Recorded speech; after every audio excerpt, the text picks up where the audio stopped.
We've already finished talking about the function of many of the cell organelles that make up plant and animal cells. In this video, though, we're going to take a closer look at the cell membrane. We're going to look at its structure and function and how those are really important to the cell. Make sure that while you're watching this video, you're taking notes and that you go back and re-watch any part that you're confused on. Before we talk about the structure and function of the cell membrane, it's important that you understand the difference between structure and function. We're going to talk about the Zakim bridge in Boston in order to make this more clear.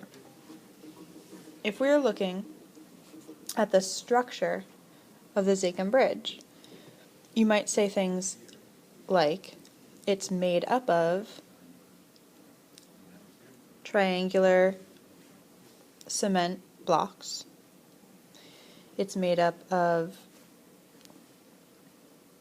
metal suspension cords. It's made up of a tar road. The most important thing when you're talking about structure is that it's what something is made up of. So in general, if you're talking about structure, if a question asks for the structure, you are just going to say it's made up of and then describe that. On the other hand, when you're talking about function, you're going to talk about what something does. So in this case, if we were talking about the function of the Zakim bridge, you might say it's something cars can drive over. So as you can see, cars drive over the Zakim bridge. So what is the function? It allows cars to get from one side of a river to another side. So its function is cars travel over it in order to get to a new location.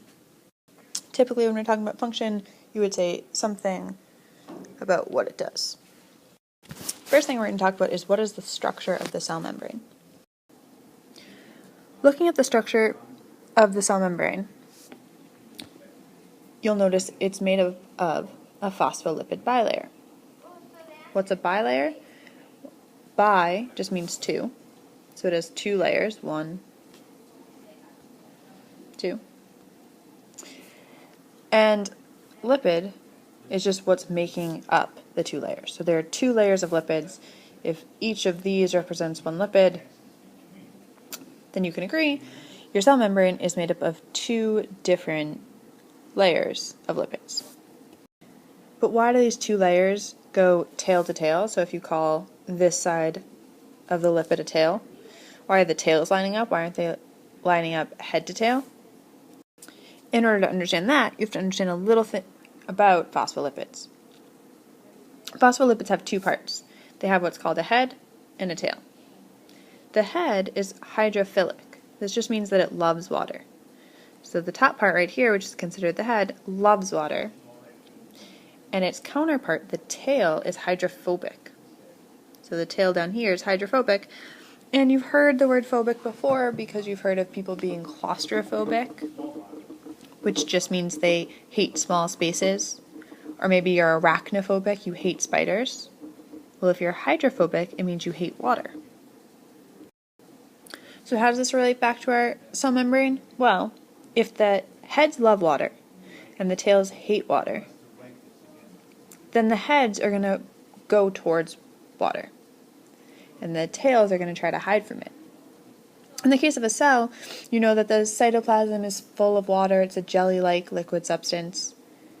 And you may not know, but the solution that cells are sitting in is also water. So if you have a typical cell that maybe looks like this, you have water inside the cell, but you also have water outside the cell. So if you zoom in to a small portion of the cell membrane, what you have is you have the heads of the phospholipid facing out where there's water. You have the tails protected because water can't get in this region. And then you have the other heads facing towards the water on the bottom or inside the cell. In addition to lipids, your cell membrane is also made up of proteins. So in this picture of the cell membrane, you can find the lipids are just the small little molecules right here. But these big molecules floating inside this lipid bilayer are the proteins. So the structure of the cell membrane is that it's made up of tons of little lipids, and inside those lipids are floating these proteins. All these purple molecules represent proteins. And there are a lot of proteins, but there are definitely more lipids. Alright, now it's time to check yourself. For the following questions, do these in your notes somewhere so that you can show them to me in class. You need to describe the structure of a table, describe the function of a table, what two macromolecules make up the cell membrane, and describe the structure of the cell membrane. Make sure you write the answer to these somewhere in your notes and pause the video until you finish. The next thing we're going to talk about is the function of the cell membrane. So the cell membrane has three major functions. The first one is it protects the cell. So it's the bodyguard, it keeps things from coming in that maybe would harm the cell. It also helps move substances and messages in and out. So it regulates what can come into the cell, what can go out. And lastly, it maintains homeostasis. Homeostasis is something we're going to talk about throughout the year, but it just regulates the cell. We've talked about the structure of the cell membrane, that it's made up of lipids, called the phospholipid bilayer, and it's made up of proteins. But what do the proteins in the cell membrane do, or what is the function of the proteins? The proteins help molecules pass through the membrane. The lipids, or the phospholipid bilayer, act as a sort of wall. Not many things are getting through these lipids. Most things are hitting them and then bouncing in the opposite direction. Because this is a wall, all these lipids are really close together, nothing's getting through. But you'll notice in these proteins, there's something that kind of looks like a tunnel or a channel. And if you're the right size, and you try to fit through here, you just float right on through this channel, and you can get into the cell. Or if the opposite were true, you were trying to get out, maybe you would float right out through this channel, and then you can get out of the cell.